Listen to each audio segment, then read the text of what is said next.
The Boston Celtics have lost to the Cleveland Cavaliers in both of their matchups this season. Ironically, both games went to overtime, which tells me both teams are evenly matched. What are your observations as we get ready to watch two of these Eastern Conference contenders go at it? You know what? As of late, now I know what the Cavs did in the previous two matchups, but since they have lost 3 games in a row, I want to see if they can close out the game. Can they close out the game now? Because who they were when they matched up with the Celtics apparently is not the same team that's playing right now. And can they get back to that? So that's what I am looking forward to seeing in this matchup for the Cavs. Can they take this third win home in the series? I wonder. Yes, it seemed like the Achilles heel for the Cavs have been the second quarter. In both games, they were outscored 41-29 and 29-15. It's almost like they don't come in with the same type of force. Can they go into halftime with the same type of force and focus that they had? I mean, clearly they won both matchups, but what's the problem there? What is the problem now? See, that's the thing, right? And so I think what the Celtics have to their advantage is the depth of their bench. Just I'm sorry, who is going to come off the bench rocking and rolling? Is it going to be Brogdon? Are we going to be looking at it? Will Whitey, the starter, come off the bench? What? Grant Williams, easy. Because, one of the matchups, Grant Williams is out suspended. So he's back, right? And then if Jason Tatum and Jaylen Brown do they do? I mean, I just think that right now, as I'm looking at the Boston Celtics versus what the Cavs and how we are now post All-Star game, I just think that the Boston Celtics have more depth today, and that can affect the game positively than they may have had at the time they played them earlier in the season. So, yeah.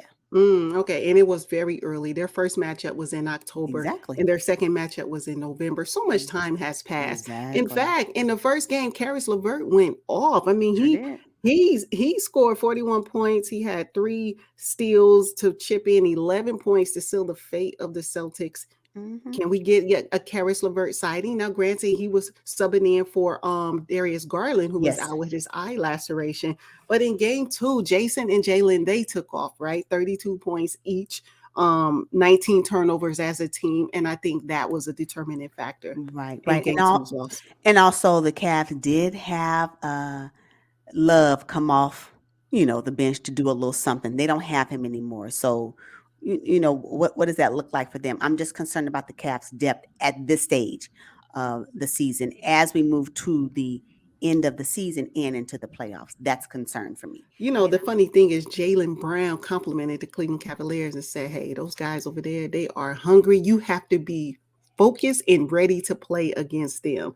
And it shows because when Garland came back from his absence, it was out for 5 games. He came in, dropped 29 points and 12 assists. Boom. Just really hit him with a whammy. It's just unbelievable. Sometimes Jason Tatum has a bad shooting night. Yep. And we kind of witnessed that a little bit in the most recent game against the Philadelphia 76ers. Yep. We recently witnessed that in this game against the Cleveland Cavaliers where he shot 8 for 21, but he had 6 assists. But Darius Garland in that game, he didn't shoot well either, but you know what? He got double-digit assists. So you have to find other ways to impact the basketball game. Yeah, but I think when you mentioned the game with the 76ers and when we're talking about Jason Tatum in Boston, Jason Tatum found other ways to help contribute to the win, right? Although it was a tight win with the 76ers, but he did find other ways to contribute. I think that's what's most important when your shot is not going to always hit. It's just, I guess that's just what it is. That's why you got to keep shooting, right? But I think that the Cavs team Boston matchup, October, November, this March matchup seems like it's going to be a little bit different. That's why I'm saying I can't utilize what they did back in those two to be a determining factor on what this particular outcome will be for the Cavs and the Celtics on this night. So, yeah. One thing is for sure, both teams do not mind letting it fly from 3. I mean, you get a 3. You get a 3. Yeah, they shoot. It's unbelievable. You know what? I think that's probably one of the reasons why they brought in Danny Green. The Cavs brought in Danny Green. They hope that he's Danny Green in 2019. Because if he's that Danny Green, him coming off the bench is going to be really helpful, right? So perhaps he was supposed to replace the production of Kevin Love, and maybe he's supposed to fill in somehow. But I think that's what they need. I'm looking forward to. Can't wait to see when Ricky Rubio get his legs back and when he finally starts to have a positive impact in the game. I think one of the things that we're missing in the second matchup with the Cavs and the Boston Celtics was actually Grant Williams. Grant Williams is one of the X factors that the Boston Celtics have on their bench. And so when he comes into the game, he has a positive impact on the game. As a matter of fact, if his three ball is hitting from the corner, watch out, right? Because he becomes available often because the opposing team has to defend Jason and Jalen. So there's always an open shot for him, and he's great on defense. Right, Oh yeah. he'll body up somebody big. Now you got to be kind of over, and he may be able to handle Grant Williams, may be able to handle, Jared Allen and Evan Mobley pretty easy, So he was missing. So I think with him coming and being a part of this matchup, I think it's going to be a difference maker for the Celtics. Yes, and that is why I have the Boston Celtics winning this matchup because, come on, both games went to overtime, so they're evenly matched. You add in Grant Williams to the equation, I think the Celtics can get this W.